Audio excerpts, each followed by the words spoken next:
Welcome to the Passive Income Machine podcast, where we show you how to break free from the grind and achieve real financial freedom in 10 years or less. My name is Ryan D. Lee, and I've helped thousands turn income into cash flow, trade fake money for real assets, and take back control over their time, their wealth, and ultimately their life. Each week, you'll get strategy, tools, and mindset to build your own passive income machine. So my friends, sit back, relax, and enjoy today's episode.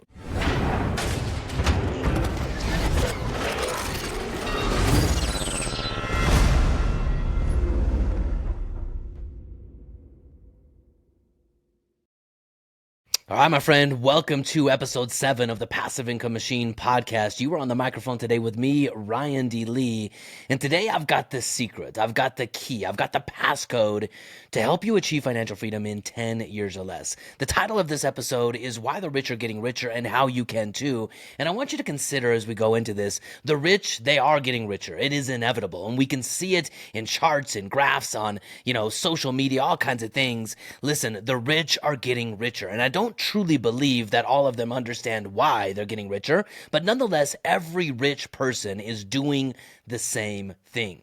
The rich don't get richer by working harder. They get there by working smarter. And again, whether all of them are smart or not, I don't know, but I want you to consider this. Every wealthy person has one thing in common. Those who have achieved a massive amount of wealth or a decent amount of wealth in a short period of time, they've all done it in different ways. Whether they've done it through selling a business, done it through sales, done it through making a bunch of money, through bonuses, through, whatever it is. There's been lots of different ways that they've done it, but they've all used one common denominator. To give you a secret or a hint to what this common denominator is, let me give you a quote by Archimedes. Archimedes says, "Give me a place to stand and a lever long enough, and I will move the world." Listen, my friends, the one common denominator in all wealthy people, the ones who achieve their wealth in a minimum of 10 years or less, it's leverage. It comes down to this. The one common denominator is always leverage. The wealthy, they use leverage more strategically, more effectively, and more frequently than most people. In fact, most people are afraid of leverage, and those who do use leverage, they use the opposite side of strategic leverage. They use debt.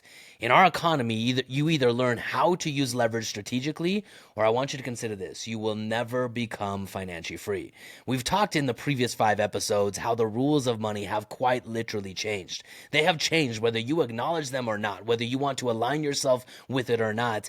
The rules of money have changed. It's kind of like arguing against gravity. Gravity is what it is, and I can deny its existence, but I'm going to learn the hard way the second I step off a cliff as I fall to the ground that gravity does indeed exist. I could fight it, I could resist it, I could deny it, but when I put it to the test, it pulls me back to the ground. Debt is a way of life for our current economy, which means the only way that you win is by using the positive side of debt in the form of leverage. So, in this episode, we're going to be talking about leverage, all right? Listen, the first thing that we have to understand is, what is leverage? I like to think of leverage as a force multiplier. One of my friends, Alex Hormozi, well, when I say he's my friend, I listen to his podcast. So one of the people I listen to on a podcast, Alex Hormozi, says leverage is a force multiplier. It's measured by the difference between the number of inputs and the number of outputs in a given system. Let me say that one more time. Leverage is a force multiplier measured by the difference between the number of inputs and the number of outputs in a given system. I want you to consider this for a moment. Let me give you a real example of how leverage amplifies returns in a financial system. Let's say, for example, that you decided to buy a house and just sit on the house and let appreciation do what it's going to do. We can all agree that given a long enough time horizon, homes go up in purchase price, not necessarily value, but in purchase price, again, because we live in a debt-based economy. Now, let's say you buy the house for $100,000. Now, I get it. You probably can't buy houses for $100,000 today, but let's just say, for the sake of simple math, you buy a house for $100,000 and you sit on it for 1 year. And at the end of the year, it appreciated by 5%, meaning it appreciates by $5,000. And the house that you bought for all cash for $100,000 is now valued at $105,000. What is your rate of return in this example? Well, it's 5%, right? You achieved a 5% return because you bought a house in cash, $100,000. $100,000. It went up in value by $5,000, and you could sell it 1 year later for $105,000. That's a 5% return. But let's say we take the exact same house, still valued at $100,000, but rather than putting cash down on the property, we use the bank's money as much as possible. We put a 20% down payment, and we use the bank's money to finance the other $80,000 on the property. At the end of the year, the house still goes up by $5,000.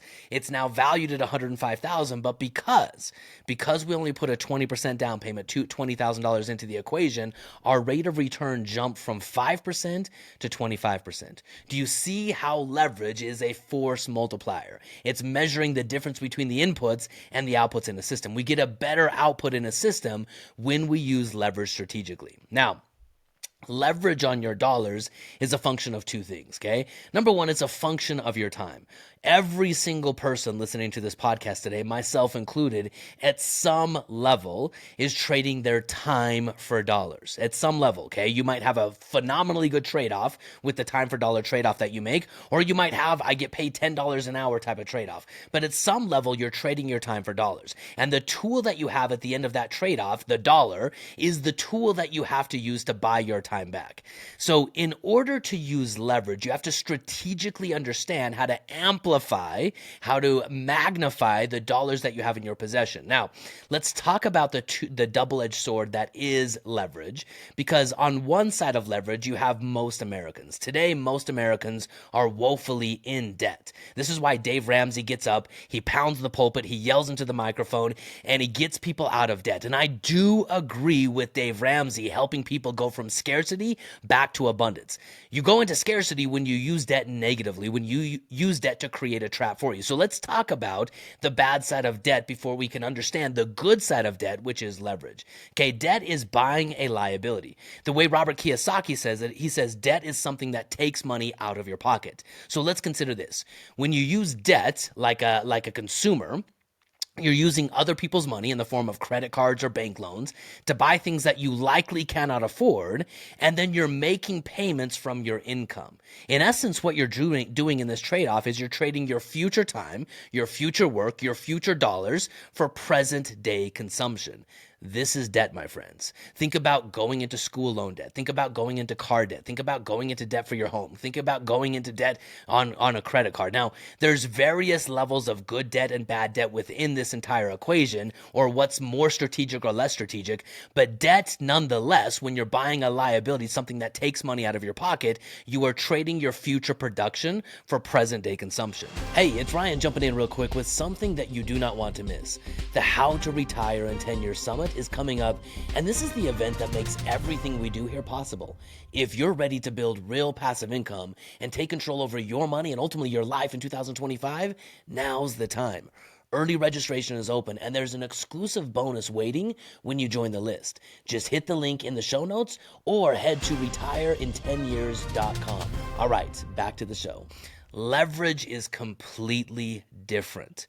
Okay, so leverage on the other side of this equation is when you've risen or raised your financial IQ to a point that you understand that we do live in a debt-based economy. If you don't believe me, pull out a dollar bill or a $20 bill if you have one of those things anymore and read right on the top. It says Federal Reserve Note. Our dollars are debt. They are IOUs backed by your labor and your future taxation. It's crazy.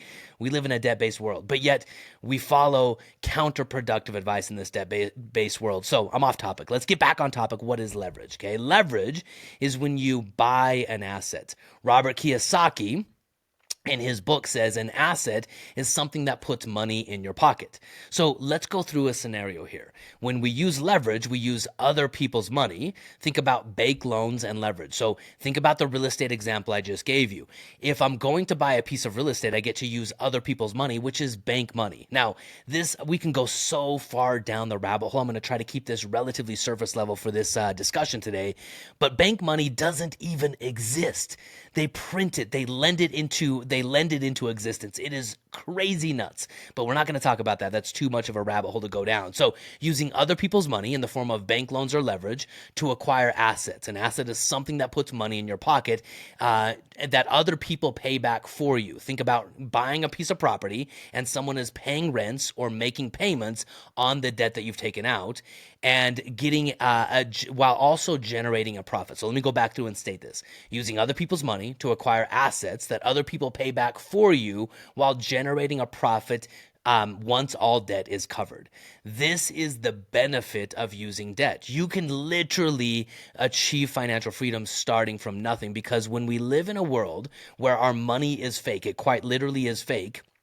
The objective inside of this world is to use leverage to take fake money and convert it into real assets. The key to the passive income machine, the key to achieving financial freedom in a short period of time is leverage. And you can actually do this in a couple of different ways. If you're an entrepreneur or a business owner, I want you to consider this. You don't necessarily need the passive income machine. If you're very, very good at the art and the science of making money, here's what you can do. You can use leverage inside of your business, leverage inside of your income, and you can make a lot of money, preferably detached from your time. Now, as long as you can keep some of that money and convert it into income, you can be financially free because you use leverage to make an extraordinary amount of money in a short period of time. But on the flip side of this, if you don't have the ability to grow and scale a business or to make extraordinary amounts of money in a short period of time, then you need leverage in your investing. You need to take the dollars that you have, the limited dollars that you have, and put them into a system that can take $1 and amplify it. Remember, the objective of the financial freedom formula of the passive income machine is to quite literally take $1 and to turn it into 5. How do we do this? Well, we do this through two very strategic assets. We do it through the vault and real estate. When you put $1 into a vault, if you didn't listen to episode number 3, go back and listen to episode number 3. But if a vault is an overfunded high cash value life insurance policy that opens up an immediate line of credit up to the amount of cash you put into that policy. What that means is now you can put $1 into your policy, have open access to a private line of credit, and turn $1 into 2. Bada bing, bada boom, you've just used leverage. If you take that dollar that you just multiplied and then go invest in real estate, you can turn $1 in real estate into $4 more. What that ultimately means is once your money is in the vault and then in real estate, you take $1 that you traded your time for, that's your input into the system, and you leveraged it, turning it into 5. Turning it into 5 by having your money working in 2 assets at the same time, by taking a vault loan and then taking a bank loan. Now, I get it, you're using leverage. In the next episode, in the next podcast, I'm going to talk about the counterbalance to leverage, the only way you survive and thrive in this game. But I want you to understand on the surface that the only way for you to achieve financial freedom is through leverage. That's it. That's it, my friends. So the vault and real estate are the 2 asset classes that we use to use leverage inside of the passive income machine. I want you to consider this. Leverage is a strategy. Leverage is a strategic tool. Leverage is what separates the wealthy from those who aren't. Those who fight against leverage are basically fighting against gravity. It exists. It's part of our world. It's been there ever since 1971 and even before that, but especially present in 1971 when the United States chose to go off the gold standard and introduce the printing press into our economy. From that time forward, that's when the rules changed of money. And when the rules changed of money, unless you update your investing and your thinking towards the new rules of money, you will always be trapped. And in the new rules of money, the way you get wealthy, the way you actually achieve financial freedom, the way you put the wealth forces on your side instead of having them work against you is by understanding and strategically using leverage inside of your financial plan. When you do this, my friends, you have the ability to quite literally collapse time. What would have taken you 40, 50, 60 years with your fingers crossed hoping for one day, you can now do in 10 years or less. You can create true financial freedom, not just someday, but in a decade or less with the one strategic tool of leverage. All right, my friends, that's a wrap for today. If you're serious, though, about turning everything we talked about into your new reality, there's only one place you need to be. It's the How to Retire in 10 Years Summit. This is your chance to learn exactly how to unlock financial freedom and build passive income in 2025. Early registration is live right now with an exclusive bonus for our early action takers. Don't miss out. Head to the link in the show notes or just head on over to retireintenyears.com and I'll catch you at the summit.